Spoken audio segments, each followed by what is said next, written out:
naturala eta materiala partziala. Ikasten ari gara materia. Unean gauzak egiteko materiala bihurtzen da. Jatorria izan daiteke, natural o artifiziala. Ikastetxean zehar atera ditugu argazkiekin sailkapen bat egin dugu. Biomaterial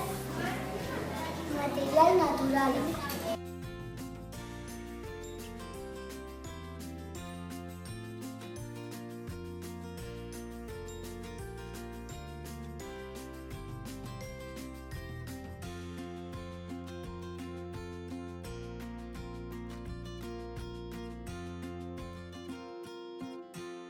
Material artifiziala.